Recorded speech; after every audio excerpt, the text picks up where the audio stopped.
Hello दोस्तों, आज का टॉपिक है हल्दी घाटी का युद्ध। आज हम इस युद्ध के बारे में विस्तार से पढ़ेंगे। आपके सामने जो चित्र दिखाई दे रहा है वो एक हल्दी घाटी युद्ध का वर्णन कर रहा है हमारे सामने, जिसमें एक तरफ महाराणा प्रताप और एक तरफ मानसिंह जो हाथी पे है। मानसिंह जो है अकबर की सेना का, कहते हैं कि मुगल की सेना का नेतृत्व कर रहा था, और जो महाराणा प्रताप है वो मेवाड़ की तरफ से इस युद्ध में थे। आगे देखते हैं हम। हल्दी घाटी युद्ध पढ़ने से पहले हमें थोड़ी बहुत बातें महाराणा प्रताप के बारे में जानना आवश्यक है कि महाराणा प्रताप कौन थे। ठीक है ना, उनकी थोड़ी जीवन शैली के बारे में जानना चाहिए। तो हम पढ़ते हैं महाराणा प्रताप के बारे में। तो महाराणा प्रताप के बारे में पढ़ते हैं तो देखो, हल्दी घाटी युद्ध का संबंध महाराणा प्रताप से सीधा है। तो हम देखते हैं कि हल्दी घाटी का युद्ध जिसमें पढ़ते हैं महाराणा प्रताप। तो देखो, महाराणा प्रताप का जन्म 9 मई 1540 को हुआ। कब हुआ? 9 मई 1540 को महाराणा प्रताप का जन्म 9 मई 1540 को हुआ है, कुंभलगढ़ के दुर्ग में।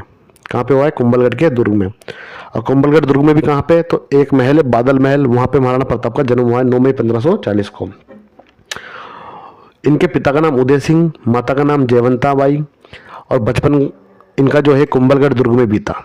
इनका जो बचपन है पूरा वो कहाँ पे बीता? कुंभलगढ़ दुर्ग में बीता। इनके बचपन का नाम कीका था।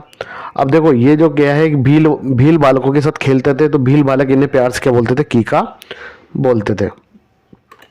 आगे देखते, इनका विवाह 1557 में हुआ और इनकी पत्नी का नाम था अजबदे पवार। अब इन्होंने एक शपथ ली। जब ये बड़े हो गए, इन्होंने मतलब राज्य सिंहासन पर इनका राज्याभिषेक हुआ, तो इन्होंने एक शपथ ली कि जब तक चित्तौड़ को मुगलों से स्वतंत्र नहीं करा लूंगा तब तक न ही थाली में रोटी खाऊंगा, न ही बिस्तर पर लेटूंगा। मतलब इन्होंने प्रण ले रखा था कि मुझे चित्तौड़ को, अब ये कुंभलगढ़ में इनका राज्याभिषेक हुआ है और बचपन भी कुंभलगढ़ में बीता है, तो इन्होंने कहा, जब चित्तौड़ पर मुगलों का कब्जा था, इन्होंने प्रण लिया, शपथ ली कि मैं जो है चित्तौड़ को मुगलों से छुड़ा कर रहूंगा। और मुगल कौन? अकबर की सेना।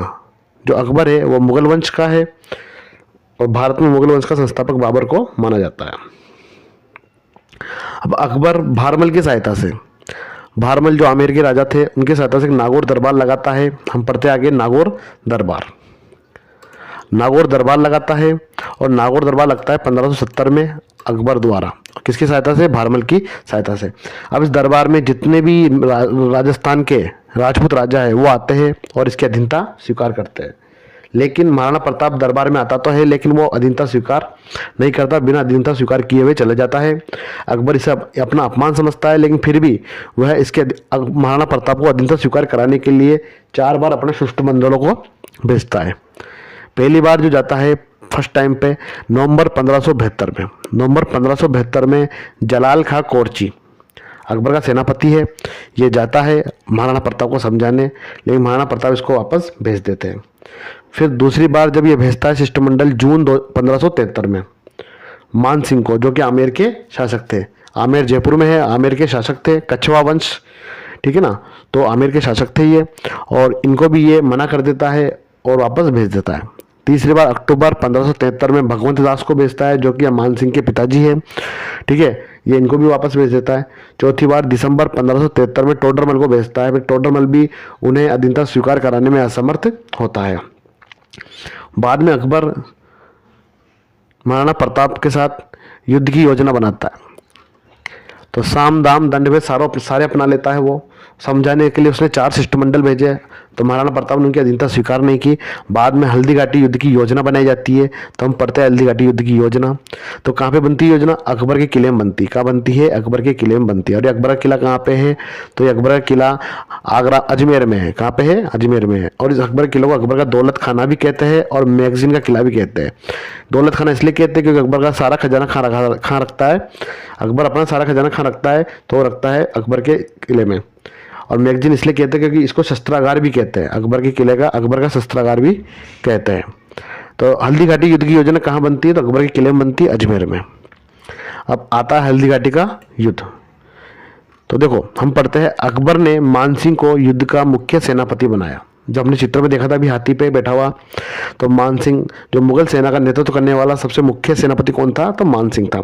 और उसके सहयोगी के रूप में आसफ खां को नियुक्त किया गया। अब आता हमारे सामने हल्दी घाटी का युद्ध। तो अब मैप से समझते हैं इसको।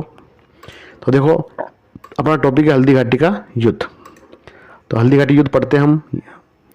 अब इसमें देखते हैं हम, देखो कि यह है दिल्ली, ये क्या है, दिल्ली है, और ये है अपना नीचे मेवाड़ क्षेत्र। अब बीच में एक खमनोर राजसमंद वाला क्षेत्र पड़ता है, और खमनोर राजसमंद में ही एक मैदान पड़ता है, हल्दी घाटी का मैदान। ये एक सकरा रास्ता है, और यहाँ की मिट्टी पीली होने के कारण इसको क्या बोलते हैं, हल्दी घाटी का मैदान बोलते हैं। अब देखते हैं आगे, तो ये थोड़ा सा देख लिया, हल्दी घाटी कहाँ पड़ता है, दिल्ली और मेवाड़ के बीच में पड़ता है, राजसमंद के अंदर। हम आगे देखते हैं, मान सिंह ने पहला पड़ाव, जब युद्ध की योजना बन गई थी और युद्ध के लिए जब यहाँ से सेना प्रस्थान हुई दिल्ली से अकबर की, तो मान सिंह ने अपना पहला पड़ाव 3 अप्रैल 1576 को मांडलगढ़ में डाला, और वहाँ 2 महीने रुका। अब मांडलगढ़ कहाँ पड़ता है, तो भीलवाड़ा में पड़ता है मांडलगढ़। तो मान सिंह ने अपना पहला पड़ाव डाला 3 अप्रैल 1576 को मांडलगढ़ भीलवाड़ा में, 2 माह रुका।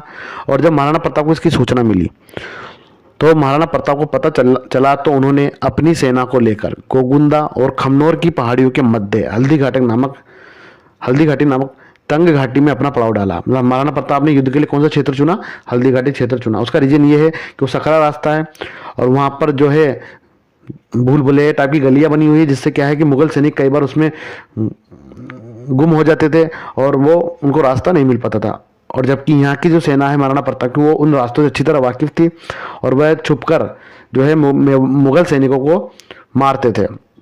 तो उन्होंने हल्दी घाटी नामक जगह को चुना, जो कहाँ पड़ता है, गोगुंदा व खमनोर के मध्य पहाड़ियों का छोटा सकरा रास्ता, और क्या कहा जाए तो राजसमंद जिले में पड़ता है।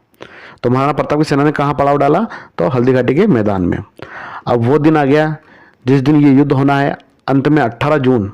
तो देखो 2 तारीख दिखती है हमें, 18 जून और 21 जून।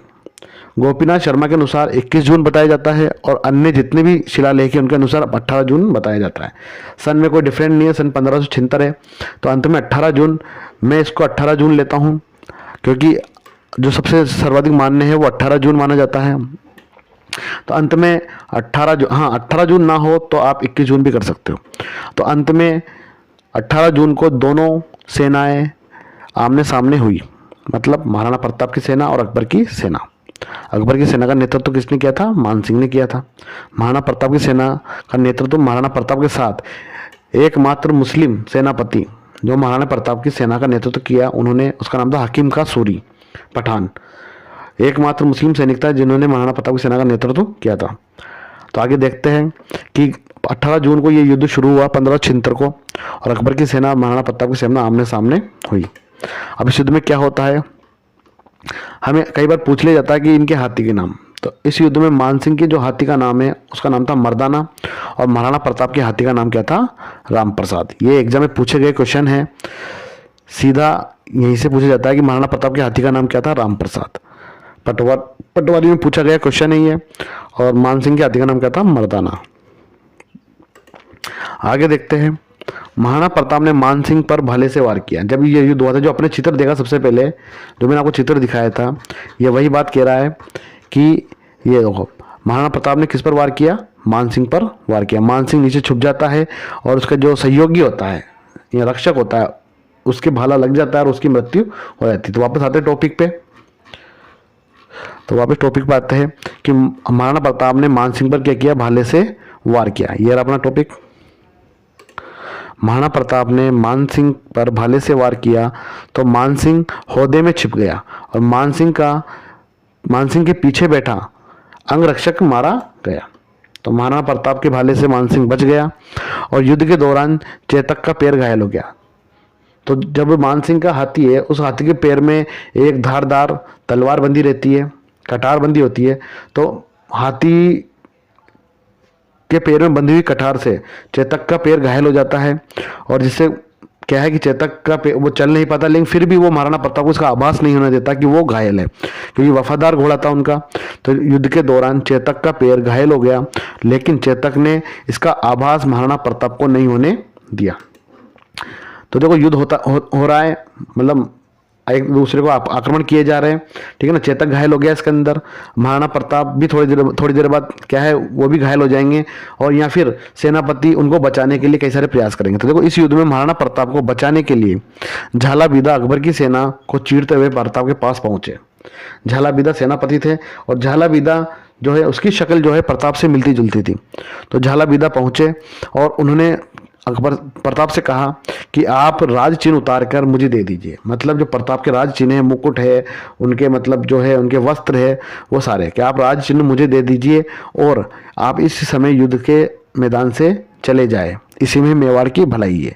क्यों? क्योंकि अगर मान लो कि महाराजा ही जो राजा है मेवाड़ का, अगर वही नहीं रहेगा तो मेवाड़ बचेगा कैसे? अगर मान लो राजा बच जाता है तो मेवाड़ को दोबारा जीता जा सकता है। तो उन्होंने मेवाड़ की भलाई के लिए, महाराणा प्रताप को बचाने के लिए, उन्होंने महाराणा प्रताप के राज चिन्ह खुद ने धारण किया और महाराणा प्रताप को सुरक्षित यहाँ से निकाल दिया। परिस्थिति को देखते हुए महाराणा प्रताप ने वैसा ही किया तथा झालाबीदा को प्रताप समझकर मुगल सैनिकों ने उस पर हमला किया और झालाबीदा वीरगति को प्राप्त हो गए। जब मुगल युद्ध के मैदान से जा रहे थे तो जब प्रताप युद्ध के मैदान से जा रहे थे तो दो मुगल सैनिक उनका पीछा कर रहे थे। दो मुगल सैनिकों ने उनका पीछा किया, मतलब उनको देख लिया और उनका पीछा किया। और जब यह पता शक्ति सिंह, तो देखो शक्ति सिंह के बारे में बता देता हूँ मैं आपको कि शक्ति सिंह और जगमाल, महाराणा प्रताप 3 भाई थे, जगमाल, शक्ति सिंह और महाराणा प्रताप। तो शक्ति सिंह छोटे भाई थे महाराणा प्रताप के और इनसे नाराज होकर जो है मुगल सेना में चले गए थे।